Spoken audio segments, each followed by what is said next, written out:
Okay, so we're doing this. Are you ready? Ready. Let's go. Welcome everyone to Knights of the Nerds Table, and for better or worse, we're here to tell you everything you need to know before the release of The Flash on June 16th, 2023. Lace up your running shoes because we are about to sprint through the history of DC's most troubled and anticipated production.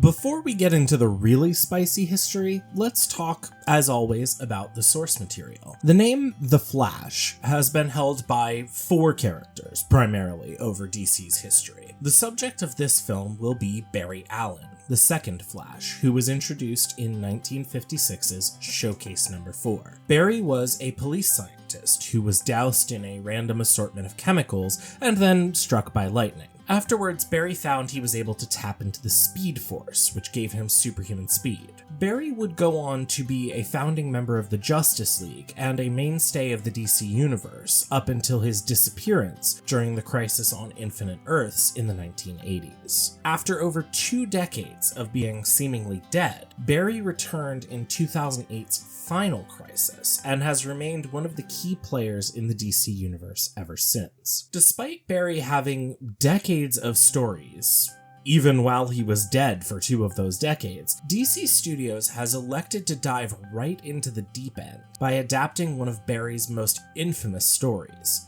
Flashpoint. In 2011, writer Jeff Johns completely upended the foundations of the DC Universe with the Flashpoint story. In Flashpoint, Barry makes the choice to run back in time to save the life of his mother from his arch-nemesis Eobard Thawne, the Reverse Flash. Barry was successful, but accidentally created a divergent timeline in which he never became the Flash. Thomas and Martha Wayne became Batman and the Joker, respectively, after the loss of their son Bruce. Kal-El, aka Superman, was a prisoner of the United States government after his ship crash-landed in Metropolis. Cyborg was the world's greatest hero, and Diana of Themyscira and Orin of Atlantis are on the brink of war. It's honestly a really engaging and surprisingly standalone Flash story, so I'll let you go and read it instead of spoiling everything. But at the end of the day, Barry stops himself from saving his own mother, but at the cost of rebooting the entire DC universe as a result, which was technically retconned to be Dr. Manhattan's fault. But look, I am not doing a history of DC's reboots and relaunches until we hit at least 5,000 subscribers. The point is that the core of the Flashpoint story is going to be present in this movie as well. Barry, here played by Ezra Miller, will go back in time to save his mother, creating an alternate universe, and must ally himself with Batman, or 2 Batmans, Supergirl, and his own younger self to set things right. On paper, this movie is absurd, featuring the confirmed returns of Michael Keaton, Ben Affleck, and Michael Shannon to the roles of Batman, and Zod, respectively. Gal Gadot is also rumored to appear, and the film will introduce Supergirl, played by Sasha Calle. It's being advertised as a must-see crazy action film designed to bring DC fans back to theaters, and is essentially trying to do for the DC Universe what Avengers Endgame or Doctor Strange in the Multiverse of Madness advertised themselves as doing for the Marvel Universe. And maybe it will. We'll talk about that in a second, but before we do need to talk about the herd of elephants walking through the room. See, The Flash has had probably one of the most troubled productions that a movie has had in recent history. And while that is not something that I generally closely follow, it has been a topic of fellow Knight EJ's, let's say, interest, although obsession might be more accurate, and he was kind enough to provide us with a basic summary of the timeline of this movie. Ezra Miller was originally cast as the Flash in October of 2014, which was the same year that Flash on the CW premiered, starring Grant Gustin. The director job was initially offered to James Wan, who declined, preferring to direct Aquaman instead. Phil Lord and Christopher Miller were then given the job of writing the script, with the expectation to write and produce. But soon after, they left to work on Solo, a Star Wars story. Seth Grahame-Smith was then sent to direct the film, based on the bones of the script that Lord and Miller had wrote, but in 2016, You guessed it, Graham Smith left due to creative differences with the studio.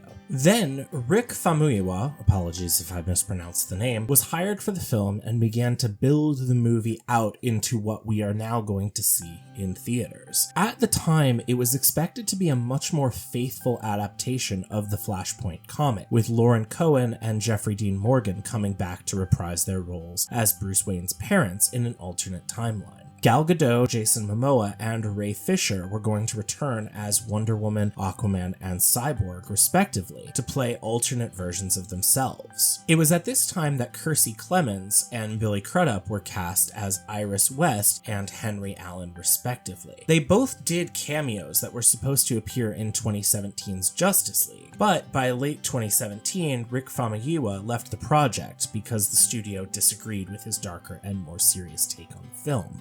Meanwhile, as we all know, Justice League was suffering its own behind-the-scenes difficulties. There's plenty that can be said about the issues regarding Zack Snyder's Justice League versus the film that actually ended up getting released, directed by Joss Whedon in 2017. But an important thing to note is while Kiersey Clemons did not end up appearing in Joss Whedon's version of Justice League, she did end up appearing in Zack Snyder's Justice League that released on HBO Max in the 2020s. What's interesting is DC Studios has officially gone on record saying that 2017's Justice League by Joss Whedon is the canon version of the film as far as such things go. But despite this, Kiersey Clemons will remain Iris West, despite only appearing in Zack Snyder's version. Meanwhile, after Famuyiwa departed the project, Ezra Miller was involved in filming the Harry Potter series Fantastic Beasts, so DC Studios took that time to try and find another director. Directors such as Mark Webb, Jordan Peele, and Sam Raimi were all considered, but turned the studio down. There were also other lesser-named directors in talks, but many of them clashed with Ezra Miller's version of the film, trying to keep in the darker elements. Finally, in 2019, It director Andy Muschietti was picked to direct, with a script that contained some of the earlier elements but was mostly rewritten by John Francis Daley, Jonathan Goldstein, and Joby Harold.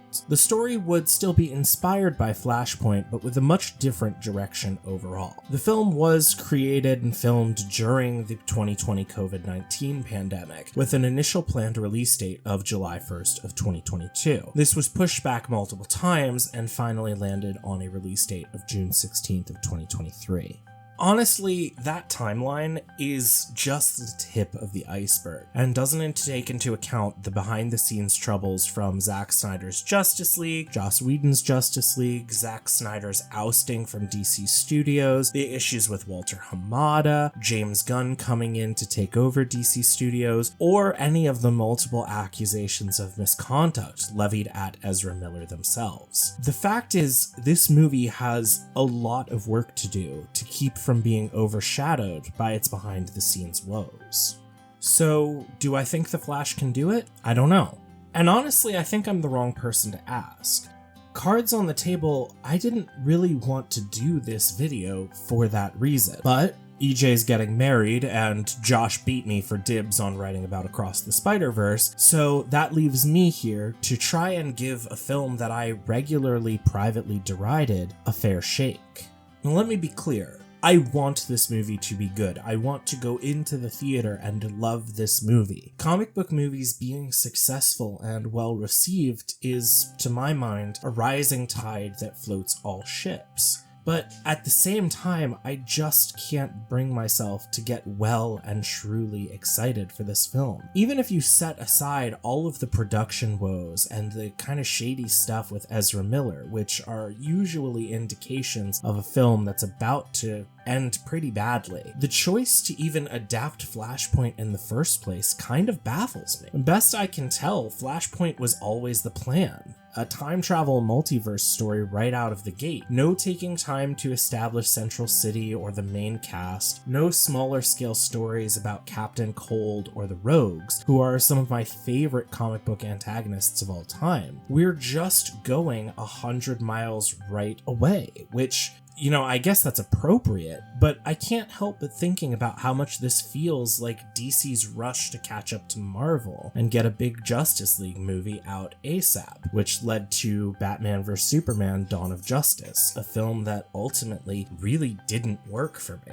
On the other hand, maybe this is all for the best. After all, with Gunn and Safran taking over creative at DC Studios, you really couldn't ask for a better source material to bridge the Snyder era and the Gunn era, while still keeping both in canon and, you know, hopefully keeping all the fans happy.